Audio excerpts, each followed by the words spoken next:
때론 진지하고 때론 가벼운 이야기를 함께 나누기 위해 서로 다른 대학생들이 모였습니다. 일상의 끝이자 휴식의 시작인 금요일 밤. 우린 당신들의 금공강입니다.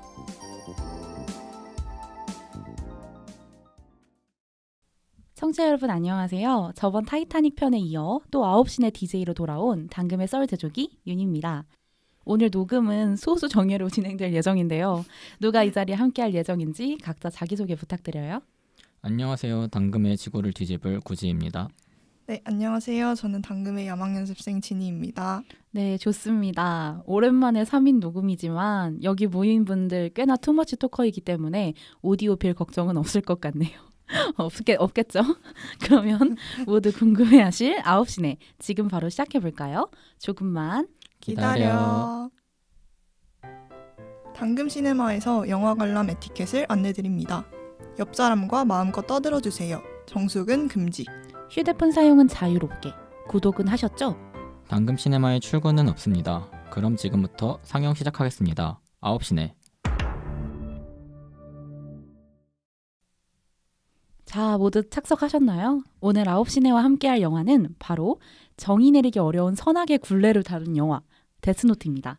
구지님께서 데스노트를 간단하게 소개해 주실 수 있을까요? 네, 오늘의 영화 데스노트는 만화 데스노트를 원작으로 2006년 첫 개봉한 일본 영화 시리즈인데요. 이름이 적힌 사람을 죽음에 이르게 만드는 데스노트라는 아이템을 중심으로 선과 악, 삶과 죽음이라는 심오한 주제를 풀어낸 영화입니다. 오늘 9시내에서 주로 다루게 될 1편은 카네코 슈스케 감독이 연출했고 라이토 역의 후지와라 타치야, L 역의 마치야마 케니치 등이 출연했습니다.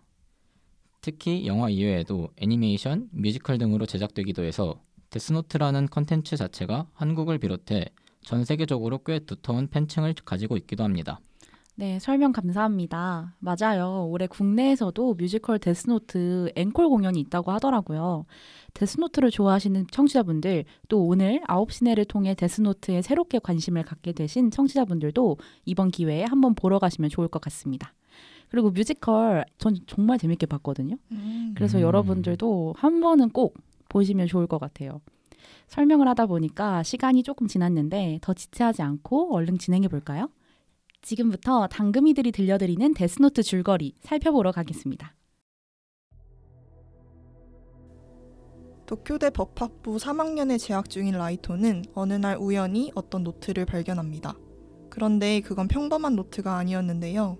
그 위에 이름을 쓰면 그 사람을 죽게 만드는 노트, 바로 데스노트였습니다. 여기에는 몇 가지 규칙들이 있습니다. 첫째, 이 노트에 이름을 적힌 자는 죽는다. 둘째, 이름을 적은 인물의 얼굴을 알고 있지 않으면 효과가 없다. 따라서 같은 이름을 가진 사람을 한 번에 없애는 효과는 없다.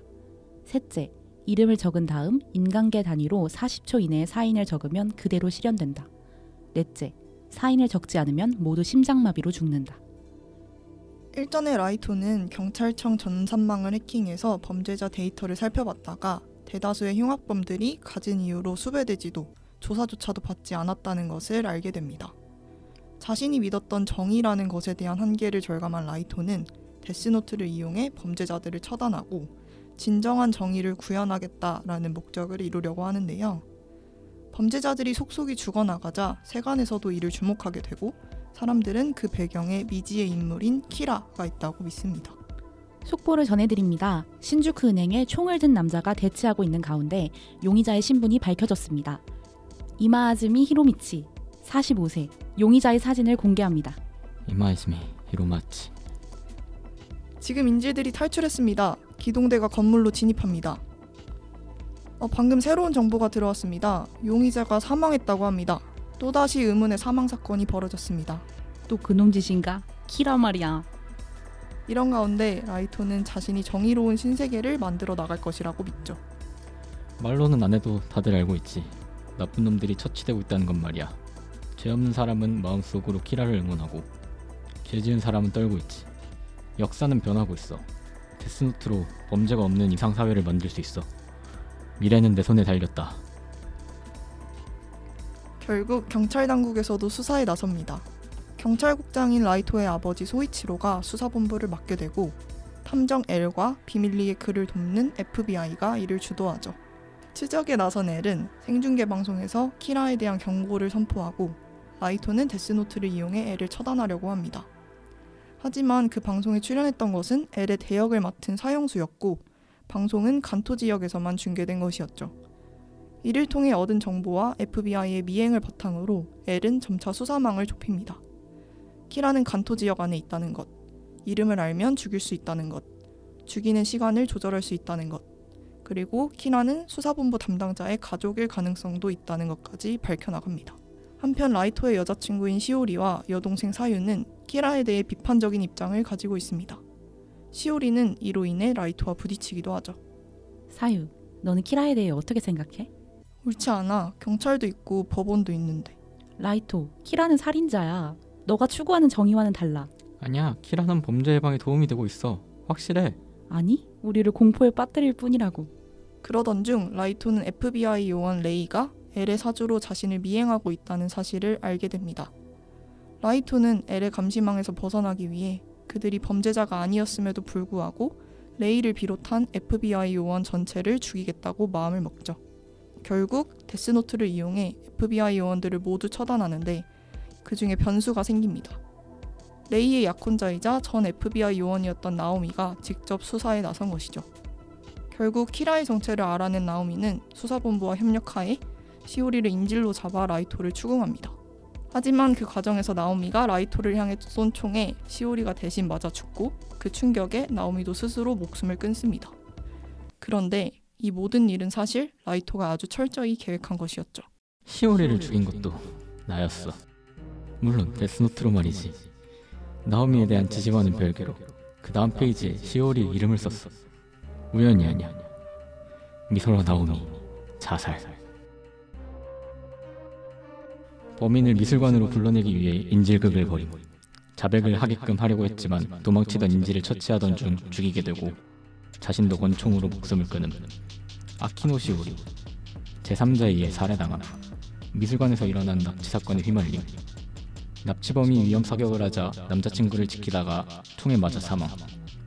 계획대로였지. 데스노트에 시오리가 총을 맞고 죽는다는 걸 썼고 나오미는 자살을 위해 총을 갖고 있다고 적었어. 일본에서는 보통 총을 가진 사람이 없지. 그래서 이 미술관에서 그 시간에 시오리가 총을 맞고 죽는다면 총을 가진 나오미가 쏠 수밖에 없는 거야. 알겠어, 류크? 데스노트 이름이 쓰이면 가장 자연스러운 형태로 운명이 바뀌지. 나오미가 시오리를 쓴다고 쓰진 않았지만 결국 다 내 계획대로였어. 사랑하는 시오리가 눈앞에서 죽었으니 이제 내가 키라를 잡기 위해 수사본부에 들어가겠다고 하면 누구든 동정하고 믿어주겠지. 자신의 정체를 들키지 않기 위해 이 모든 일을 꾸민 라이토는 아버지에게 수사본부에 합류하겠다는 의사를 밝힙니다. 그리고 그의 앞에 나타난 엘이 수사본부 합류를 환영하며 1편은 끝이 납니다.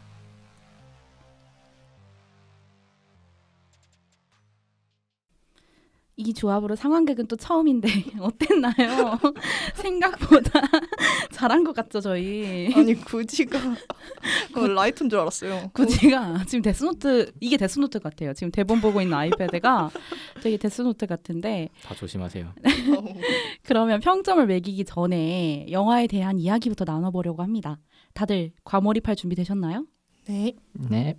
만약 내가 직접 데스노트를 줍는다면 어떻게 사용하면 좋을지에 대해서 한번 이야기를 나눠보는 게 좋을 것 같아요. 구지부터 한번 얘기해볼까요? 저는 이제 현대 사회에 들어와서 제일 무서운 게 좀 CCTV 같은 거라고 생각을 하거든요. 이제 언제 어디서든 나를 지켜볼 수 있다 이런 생각을 갖고 삶을 살아가기 때문에 저는 행동거지를 항상 조심해야 됩니다. 근데 데스노트 쓰면은 구지가 썼는지 모르잖아요. 근데 이제 방에서 쓰면 되잖아. 이제 막 요즘에 웹캠 해킹 이런 것도 그거까지 생각을 해야 되기 때문에 어이없어. 그럼 지금도 혹시 누가 쳐다볼 수도 있다고 생각해요? 저는 어디 가면은 CCTV 있나 일단 확인하고 좀 무서워 저런 거. 있어 CCTV. 그래서 데스노트를 줍는다면 사용하지 않는다? 전 무서워서 사용하지 못할 것 같습니다. 정말 상상치도 못한 답변이네요. 그 이유가 누가 지켜볼 수도 있어서 안 한다는 거죠. 들킬까봐. 진이는 어때요? 근데 저도 결론적으로는 구지랑 똑같거든요. 저도 못 쓸 것 같은데 일단 현실적으로 생각을 하면 저는 사실 안 줄 것 같아요. 애초에. 근데 왜 그러냐면 일단은 제가 이런 쪽으로는 너무 쫄보예요, 진짜로. 이런 그래서 그 왜 데스노트 생긴 게 너무 깨름칙하게 생기지 않았어요? 너무 거무튀튀하고 데스노트 이렇게 그쵸? 써 있으니까 애초에 줄 생각을 안 했을 것 같기도 하고 또 다른 현실적인 이유는 제가 걸을 때 바닥을 잘 안 봐요. 애초에 줄 일도 없다. 떨어져 있는지도 몰랐을 거야. 살면서 한 5만 원 손해 보셨겠는데. 그럴 수도 있어요. 그래서 아무튼 안 주웠을 것 같긴 한데 그치만 어쨌든 질문에 답은 해야 되니까 이제 만약에 주웠다고 치면은 그래도 못 썼을 것 같거든요. 그냥 갖고만 있거나 아니면 어디 제가 다시는 가지 않을 곳에 가서 버리고 온다거나 이렇게 했을 것 같은데 이 질문을 사실 되게 어렸을 때 막 그냥 데스노트가 뭔지만 알고 있었을 때 이 영화나 만화를 보기 전에는 그냥 저도 라이토랑 비슷하게 생각했던 것 같아요. 그냥 뭐 범죄자들 죽이면 되지 않을까? 이런 범죄자들 죽이는데 쓸 수 있지 않을까? 그러니까 제가 그렇게 하겠다는 건 아니었고 그렇게 생각을 했었는데 이제 이번에 녹음을 준비하면서 영화를 보니까 그 결과를 봤잖아요. 이렇게 쓰게 되면 어떻게 되는지. 그래서 저는 그냥 못할 것 같아요. 내가 몇 자 적은 걸로 그 사람을 죽게 만든다? 그런 거 자체가 되게 무서운 일인 것 같아서 못 버틸 것 같아요. 저 같은 경우는 라이토가 초반에 이제 한창 키라로 활동했을 때까지는 솔직히 이해할 수 있어요. 범죄자를 죽이는 거. 그리고 굉장히 조사를 열심히 하거든요. 그렇죠. 정말 그 수사망을 뚫어가지고 전산을 해킹을 해서 진짜 범죄자들만 죽였단 말이에요. 특히 그 대가를 제대로 치르지 않는 사람들. 그래서 저는 약간 데스노트를 줍는다면 그렇게 쓸 수도 있을 것 같다. 그런데 저도 약간 그걸 감당하기는 어려울 것 같아요. 라이토 같은 경우는 지독한 놈이라 혼자서 끝까지 비밀을 지키면서 꾸역꾸역 하는데 저는 솔직히 말하면 진이 언니한테 말할 것 같아요. 언니 나 이런 거 주웠다. 혼자 너무 벅차서 이걸 들고 모든 걸 알고 있는 게 감당이 안 돼서 사람들한테 주위에 말하다가 꼬리가 길어서 밟히지 않을까라는 생각도 들고 가끔씩 이런 말 하잖아요. 막 너무 누군가한테 화가 나거나 누군가 너무 미울 때 데스노트 없나? 데스노트 하나 갖고 싶다. 근데 뭐 그거는 없으니까 하는 말이고 맞아. 막상 나한테 있으면 그렇게 함부로 사용하기가 참 사적인 보복을 위해서 사용하기가 어려울 것 같아요. 맞아요. 그럼 우리 데스노트 영화로 한번 들어가 보자면 등장하는 인물들이 많잖아요. 그들의 정의관에 대해서 한번 이야기를 나눠보고 어느 인물한테 공감하는지 한번 이야기해볼까요? 우리 여기 예시를 대본 작성자분께서 잘 써놨는데 라이토, 엘, 시오리, 소이치로, 라이토 아빠입니다. 등등. 나중에 뭐 데스노트 2에는 미사라고 또 미사가 나와요. 그렇죠. 그러면 자유롭게 이야기를 해볼까요? 일단은 라이토에 대해서 일단 주인공이니까 먼저 얘기를 해보자면 저는 라이토의 정의를 목적을 위한 정의라고 생각을 했거든요. 이게 라이토가 계속 스스로 말하듯이 라이토가 가지고 있는 목적은 어떻게 보면 되게 선한 목적이었을 수도 있어요. 범죄자가 없고 범죄가 없는 그런 엄청 이상적인 사회. 근데 이 목적을 위해서라면 그 대상이 설령 흉악범이라고 하더라도 분명히 살인이라는 되게 모순적인 수단을 어쨌든 써야 한단 말이죠. 그래서 그런 점에서 라이토는 목적을 위해서 맹목적인 정의관을 가지고 있는 인물이라는 생각이 들었는데 또 찾아보니까 약간 이런 부류를 두고 질서악이라는 용어로 설명을 하기도 하더라고요. 혹시 들어보셨어요? 질서악. 질서를 그 행위가 질서를 지키는 게 아니지만 더 큰 질서를 위해서 뭐 한다는 거예요? 필요악이랑 비슷한 개념인가요?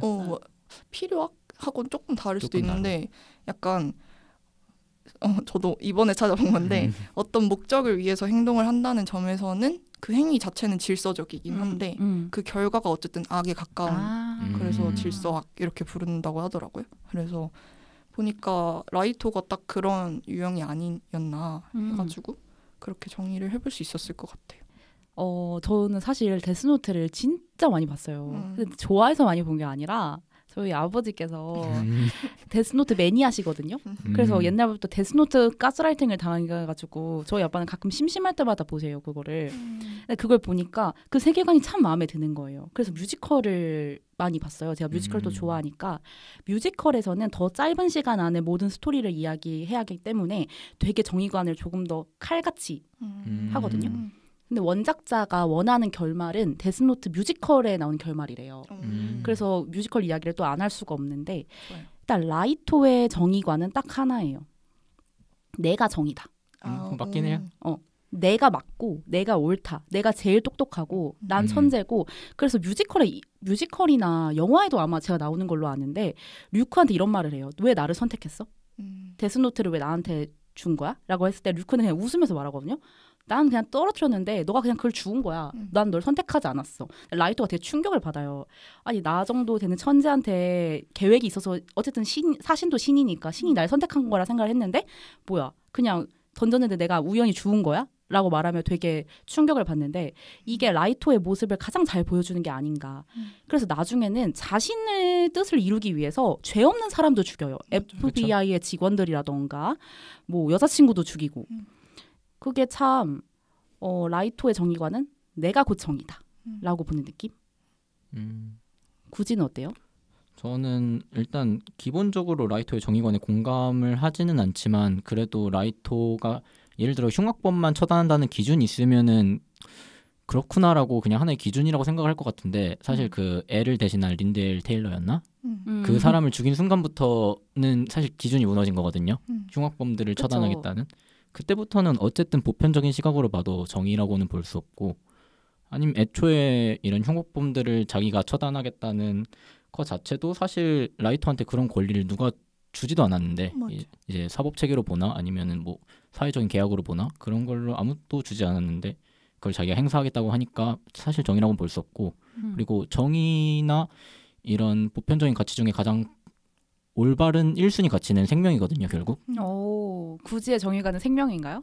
근데 이건 거의 대부분의 철학자가 이제 생명의 철학가에 계시거든요. 팩트 체크. 네, 맞아요. 말씀해 주세요. 이제 생명이 거의 우선적인 가치를 지녀야 된다라고 얘기를 해서 그런 거를 비교해 봤을 때 라이토를 과연 애초부터 정의라고 할 수 있는가는 또 다른 얘기긴 하죠. 그럼 라이토의 정의관은 지 맘대로다. 중이병이다. 중이병이다. 오케이, 내가 오케이. 신세계의 신이 뭘 되냐. 나 저랑 비슷하네요. 라이토의 정의관은 라이토다. 그럼 우리 엘의 정의관에 대해서 이야기를 해볼까요? 근데 엘은 되게 참 애매한 사람이지 않아요? 맞아요. 되게 라이토는 뭔가 정확하게 우리한테 너무 친절하게 본인이 생각하는 목적을 알려줬는데 되게 혼잣말도 진짜 많이 하잖아요. 거의 내가 옆에 있는 것처럼 말해. 류크 고막에서 피났을 거야. 맨날 계획대로가지고. 근데 엘은 뭔가 그런 게 딱 드러나지 않는 인물이긴 했는데 그래도 어쨌든 키라를 살인자 악이라고 규정을 하고 계속 잡아내려고 했던 인물이잖아요. 근데 또 이게 막 시오리나 소이치로처럼 우리가 일반적으로 생각하는 평범한 정의관을 가진 사람들하고는 또 뭔가 다른 느낌이었던 것 같아요. 그렇죠. 뭔가 그냥 키라라는 존재에 대한 어떤 호기심? 아니면 탐정으로서의 약간 경쟁의식이라든지 소명의식? 약간 이런 거를 기반으로 해서 뭔가 딱 정의관에 대해서 딱 잘라 말하기는 어렵지만 뭔가 또 라이토랑 비슷한 면이 있다고 생각을 했던 거는 키라를 잡기 위해서 그 린다엘 테일러를 썼잖아요. 네.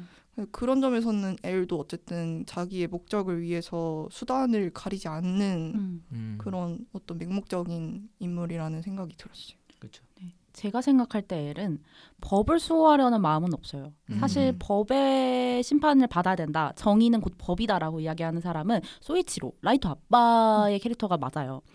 엘은 어떤 느낌이냐면 라이토와 같은 천재예요. 엘도. 근데 조금 더 제가 생각할 때는 우리가 생각하는 그 천재의 개념은 엘이라 생각하거든요. 정말 그냥 태어날 때부터 천재. 라이토는 그냥 공부 잘하는 천재고 맞아. 엘은 진짜 그냥 쌉 천재. 죄송합니다.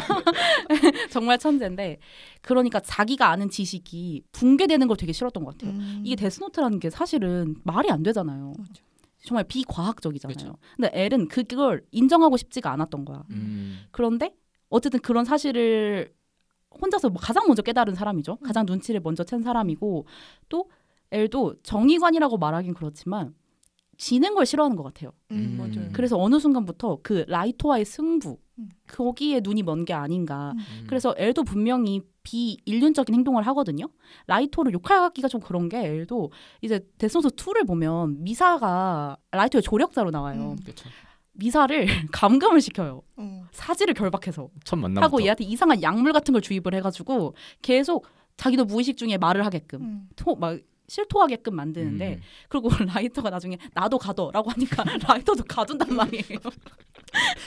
그걸 보면 또 엘도 약간 그렇게 우리가 일반적으로 생각하는 도덕적인 그런 목표를 가지고 나온 인물은 아니지 않나. 맞아. 그래서 엘의 정의관은 자신이 생각하는 모든 법칙들과 이것조차도 자기가 판단하고 자기가 이기겠다. 이런 느낌? 오, 되게 정리 잘한다. 아 정말요? 역시. 뮤지컬까지 본 사람은 다른가 봐요. 네, 제가 좀 데스노트를 많이 봤습니다. 근데 엘은 원작 보면은 확실히 자기가 흥미가 있어서 탐정이 됐다는 묘사가 원작 만화에는 확실하게 나와요.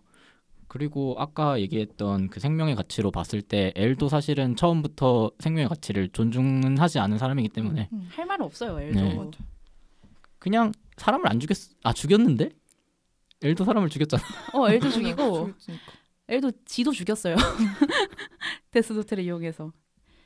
그래서 참 이야기를 또 살짝 해보자면 그 뮤지컬 얘기를 해서 죄송한데요. 좋아요. 재밌어요. 엘의 노래 솔로 곡 넘버에 이런 가사가 있어요. 신은 삶의 의미지 우리를 판단하지 않는다.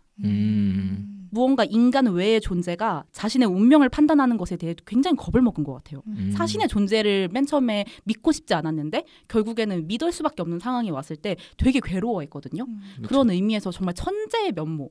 그걸 저는 다시 봤어요. 아, 얘가 정말 자기가 아는 것들이 붕괴되는 것을 이렇게 힘들어한 거. 우리는 솔직히 사신이 있대라고 말하면 처음엔 너무 놀랍다가도 아, 있을지도? 약간 이런 식으로 판단하잖아요. 근데 엘은 너무 똑똑하니까 이 물리, 이 세상의 모든 법칙들이 깨진다는 것을 그냥 두려워한 느낌? 그래서 그런 의미로 좀 천재 같았어요, 저는. 우리 시오리 얘기해볼까요? 시오리가 가장 스탠다드한 인물이죠. 그렇죠. 스탠다드하죠, 시오리가. 지니 언니 입장 아니에요? 언니가 시오리 아니에요? 지오리. 지오리. 네, 저도 보면서 시오리가 했던 말에 제일 공감이 많이 갔었던 것 같아요. 막 시오리랑 라이토가 많이 부딪히잖아요. 막 키라에 대한 얘기로 많이 부딪히는데 시오리도 어쨌든 똑같이 법학을 전공하는 학생이긴 하지만 라이토랑 되게 달랐던 점은 라이토도 법학 전공생이었음에도 불구하고 어떤 법의 한계에 대해서 되게 분노를 가지고 있고 그 분노가 결국에는 데스노트로 이어지면서 이런 결과를 낳았잖아요. 네. 근데 시오리는 그거랑 반대로 법에도 당연히 한계가 있다. 이렇게 그 한계를 인정을 하고 뭔가 그거를 하지만 그런 방식으로 풀어내서는 안 된다라고 말하는 인물이었어서 딱 그 법적 정의를 믿는 인물이라고 정리를 해볼 수 있을 것 같아요. 맞아요. 그쵸? 시오리와 뭐 소이치로 그 라이토 아버지분은 약간 결이 맞닿아 있는데 시오리는 좀 가장 이 영화를 보는 사람들에게 중심을 잡아주는 역할이 아니었나라고 그쵸. 생각이 들었어요. 라이토와 엘의 그 물론 영화 초반에는 우리가 데스노트를 저렇게 사용하면 되나라고 끊임없이 생각을 하게 만들다가도 점점 둘의 게임으로 바뀌거든요. 맞아요. 그러니까 그때부터는 누가 이기지? 난 누구 편을 들지? 난 누구한테 더 공감이 돼? 이런 식으로 사람이 몰입을 하게 되는데 결론적으로 메시지는 데스노트를 이렇게 사용하면 안 된다가 전 메시지라 생각해요. 희생당하는 사람들이 너무 희생이 커요. 그리고 마지막에 뭐 류크 뮤지컬 결말에서 류크는 영화에서도 아마 똑같을걸요? 그 라이토를 이름을 적어요. 류크가. 네, 맞아요. 그런 식으로 해서 라이토를 끝내는데 그것도 류크도 참 웃긴 게 그냥 재밌으려고 한 거예요. 그러니까 그쵸? 이 게임의 대가가 너무 커요. 다 죽어. 다 죽는데 이제 시오리가 끊임없이 그런 이야기를 하면서 우리를 다시 환기시켜주는 게 아닌가. 사실 시오리의 말이 정답이죠. 뭐 정답을 여기서 판명하기 좀 어렵지만 시오리의 정의관이 사실은 올바르다 생각해요. 우리가 다 같이 행복하게 살아가려면. 그래서 시오리만 살아남잖아요, 결국엔. 시오리가 살아남나요? 시오리 살아남잖아요? 시오리 죽어요. 아, 시오리 여친. 여동생. 여동생이 살지. 맞다. 시오리는 죽습니다. 시오리는 그것도 시오리 총 맞아서 죽지. 믿었던 남자친기의 그러니까. 계획에 진짜 죽어요. 참 못됐죠. 쓰레기야. 그래서 되게 시오리가 죽는 장면이 되게 상징적으로 다가오긴 했어요. 네, 그게 되게 맞아요. 너무 충격적이었어서. 뭐 라이토도 참 지독하게 연기 잘하더라고요. 그 앞에서 진짜. 시오리 남해 막 이러면서 눈물이 그렇게 흘리더니 시오리. 왜 그러는 거야? 네, 그럼 마지막으로 구지는 어떻게 생각해요, 시오리? 저도 시오리 제일 그냥 스탠다드한 인물이라고 생각을 하고 뭐 시오리랑 소이치로랑 닮았다고 하는데 시오리랑 소이치로랑 좀 다른 점이 있다고 하면은 소이치로는 자기 자신까지 의심을 하거든요. 시오리는 그것까지는 뭐 그렇게 막 중요 인물이 아니니까 묘사가 되진 않았는데 이제 소이치로 같은 경우는 라이토가 잡혔을 때 자기도 들어가요 방 안으로. 그래서 자기 자신까지 이제 자기 아들이 만약에 그럴 수 있다면 자기까지 의심을 하는 인물이기 때문에 사실 좀 보편적인 정의로 따지면은 소이치로가 가장 보편적인 정의에 맞닿아 있는 인물이기는 하죠. 그러면 소이치로의 정의관에 대해서 우리가 살짝 이야기해보고 다음 질문으로 넘어가 볼까요? 저는 소이치로 보면서 되게 유니콘이라는 생각이 많이 들었어요. 왜냐면은 어쨌든 좀 가정적인 아버지로 나왔고, 맞아. 그리고 그 장면이 되게 인상적이었던 게 이 수사본부를 차리고 나서 거기 있는 모든 직원들한테 지금 이 자리에서 나가도 벌하지 않을 테니까 맞아. 너네가 위험해질 수 있으니까 떠나고 싶으면 언제든지 떠나라 이래서 다 나갔잖아요. 6명인가 빼고. 맞아. 근데 그 우르르 쾅쾅쾅 이러면서 서류 정리하고 나가잖아. 근데 그 상황에서도 절대 굴하지 않고 딱 그 리더로서의 중심을 잡는 모습이 되게 인상적이었어가지고 엄청 이 사람 이런 사람이 실제로 있을까 싶을 정도였어요. 그리고 아까 구지가 말했던 것처럼 본인의 아들 가족까지 그렇게 수사를 한다는 게 사실 쉽지 않은 일인데도 불구하고 어떻게 보면 경찰국장이라는 되게 높은 자리에 올라가 있음에도 절대 부정비리와는 친해지지 않을 것 같은 정말 칼같이 정의를 지키는 사람, 딱 우리가 알고 있는 보편적인 도덕에 걸맞는 사람이었다고 생각해요. 맞아요. 그러니까 어쨌든 법의 심판을 받는 것이 맞다라고 보는 사람이었기 때문에 나중에 라이토가 키라라는 것을 알았을 때 소이치로는 라이토를 잡아요. 자신의 아들임에도 불구하고. 그래서 이런 면이 정말 멋있다. 그냥 인간적으로 되게 멋있다.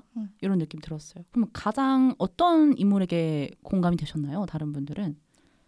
저는 솔직히 소이치로는 약간 너무 이상적인 인물이라 나랑 동일시를 하기에는 너무 죄송했고 저는 시오리 아까 말했던 것처럼 시오리가 제일 공감이 갔던 것 같아요. 그냥 평범한 사람이었다고 생각해요. 저는 가장 공감이 된 건 인물 중에 사실 애를 보면서 나 같아도 너무 열받았을 것 같아. 나 같아도 저놈 너무 잡고 싶고 그건 맞아.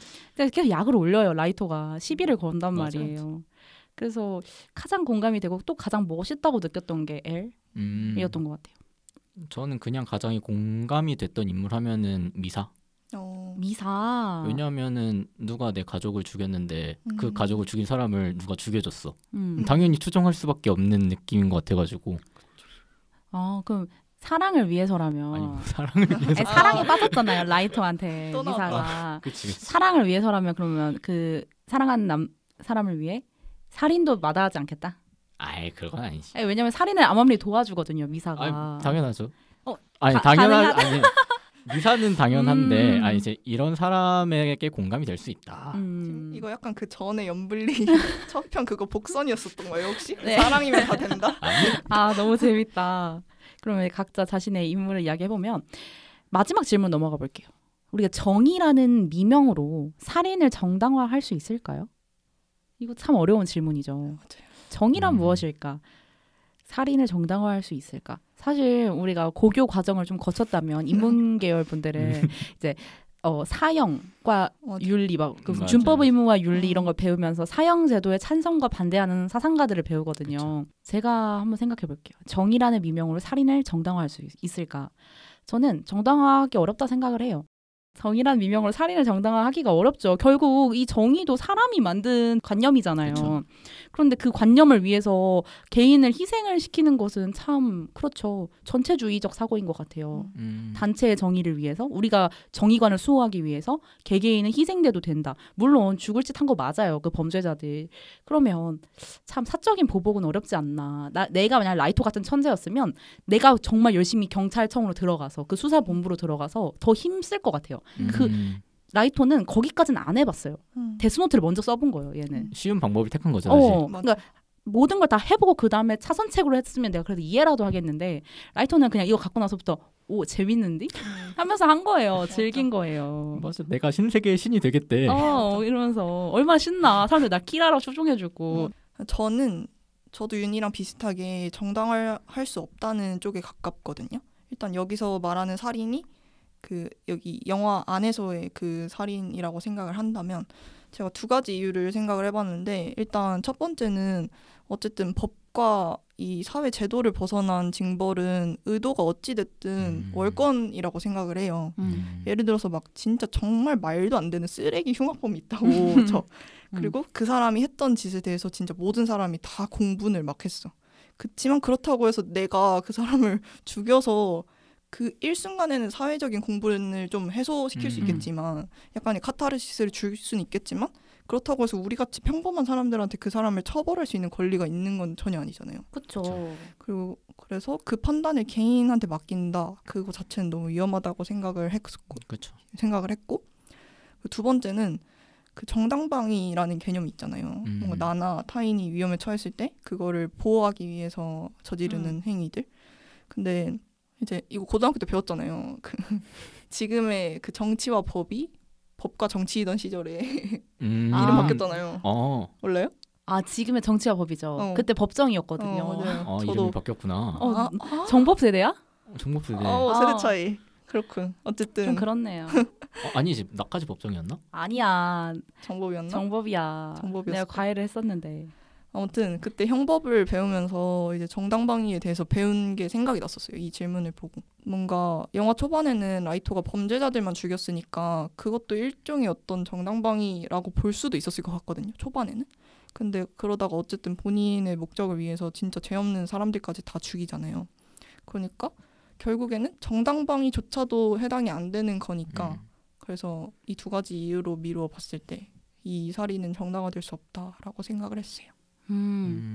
구지는 어때요? 저는 일단 정의라는 미명으로 살인을 정당화할 수 있을까가 질문이면은 애초에 후자의 개념부터 좀 일단은 안 된다고 생각을 하고 살인은 결국에 어떤 경우에도 정당화될 수 없다고 생각을 하고 근데 이제 정의라는 미명이 사실 되게 애매한 개념이에요. 정의 자체가 예를 들면은 뭐 나치 같은 놈들도 지들이 정의래 막 우생학 들어먹이면서 지들이 정의라고 사람을 죽였는데 뭐 정의라는 개념 자체가 좀 너무 애매하기 때문에 그거 자체가 말이 안 되는 것 같고 그리고 아까도 말했지만 언제나 생명이 제일의 가치이기 때문에 살인은 정당화될 수 없는데 이제 요즘에 생각이 드는 거는 근데 과연 그러면 사적 복수가 정당화될 수 있는가에 생각해봤을 때 더글로리나 이제 모범택시 이런 거 보면은 나름 근데 주인공을 응원하면서 보게 되잖아요. 그렇죠.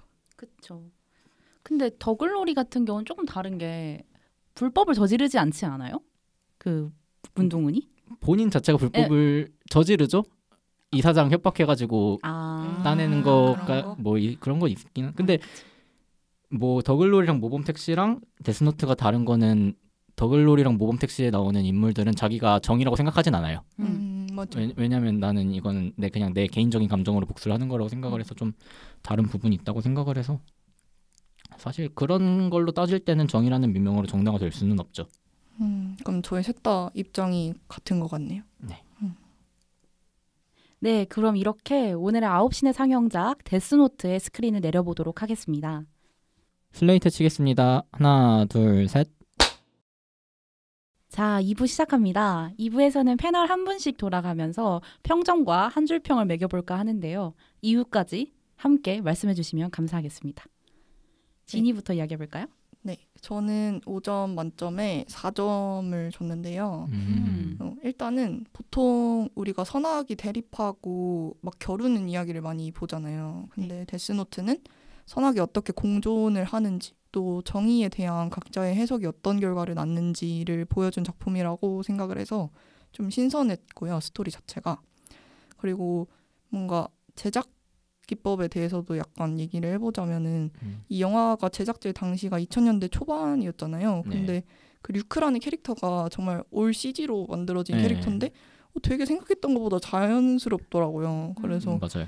그 당시의 영화 기술을 좀 감안을 해서 본다면 이거 정도면 훌륭하지 않나라고 생각을 해서 요즘 막 사신 만든다 이런 거보다 훨씬 잘 맞는 것 같아요. 류크 CG는. 맞아요. 그 표정도 되게 자연스럽고 해가지고 그래서 4점을 줬고요.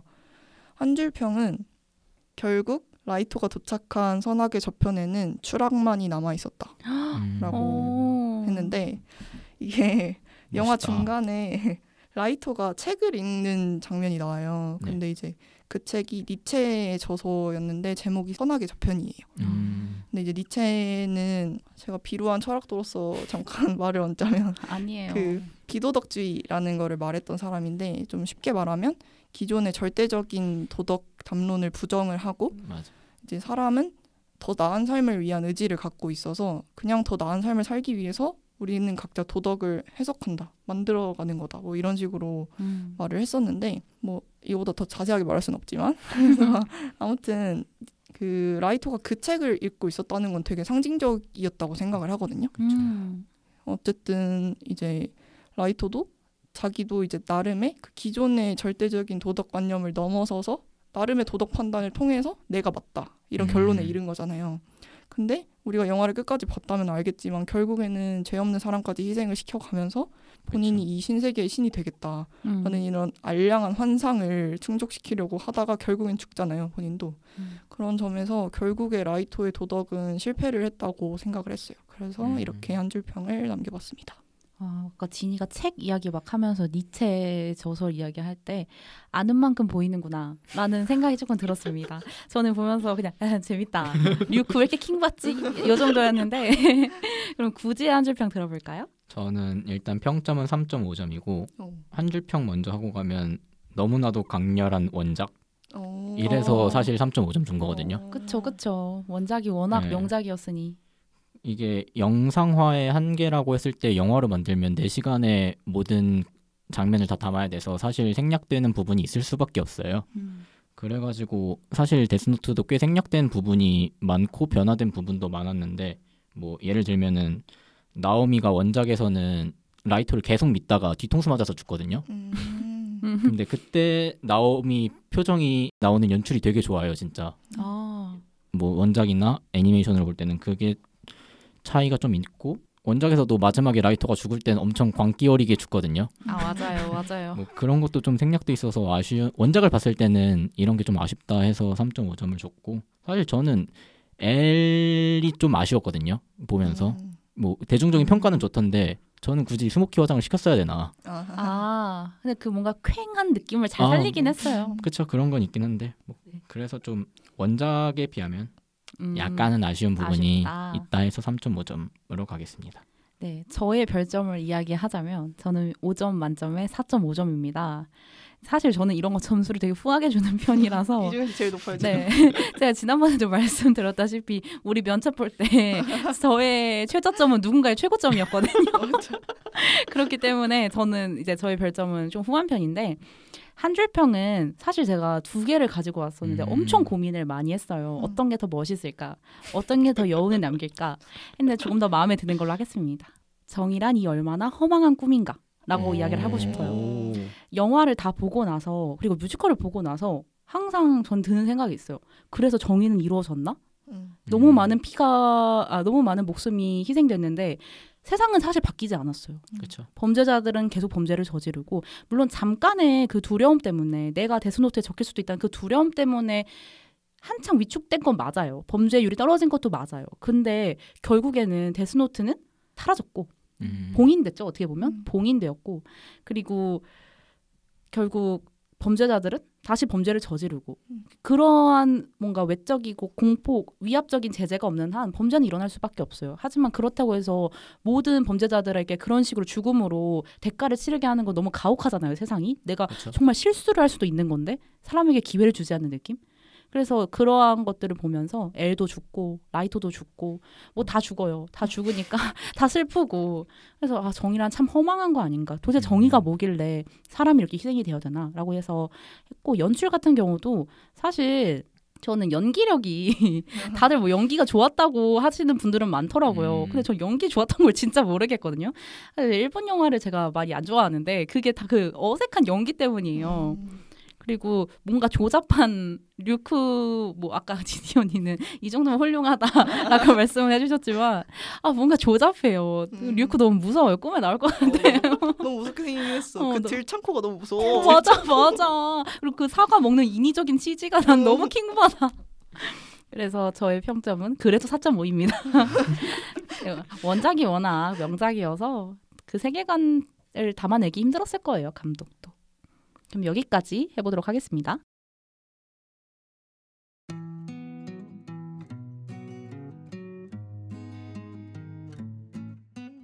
영화에서 라이토가 읽고 있던 책은 니체의 저서 선악의 저편이었는데요. 니체는 이렇게 말했습니다. 불변의 선과 불변의 악이라는 것은 존재하지도 않는다. 이상한 말이죠. 우리는 약속을 지켜야 한다. 사람을 죽여서는 안 된다와 같이 반듯하게 정해진 선악의 목록들에 아주 익숙한 편이니까요. 니체는 우리가 이렇게 오래도록 믿어온 절대적 선악에 대해 물음을 던졌고 그 물음의 끝에는 인간이 있었습니다. 결국 어떠한 도덕적 해석을 내릴지는 우리에게 달려있다는 것이죠. 절대적인 도덕률이 아닌 우리의 의지에. 영화의 호흡을 따라가다 보면 우리는 습관적으로 기대했던 권선징악이라는 클리셰가 아니라 선과 악의 메비우스의 띠를 마주하게 됩니다. 무엇이 선이고 악인지, 누가 선이고 악인지를 구분할 수 없게 되니까요. 도덕에 대한 우리의 맹신이 깨지는 바로 그 순간 다시금 니체의 물음이 떠오르는 것은 우연이 아닐지도 모르겠습니다. 도덕이며 정의라는 것은 과연 무엇일까요? 괜한 질문에 자꾸만 여운이 남습니다. 지금까지 대본의 진이, DJ의 윤, 패널의 굳이 진이었습니다. 일상의 끝이자 휴식의 시작인 금요일 밤, 당신들의 금공강은 다음 주에 다시 돌아올게요. 안녕.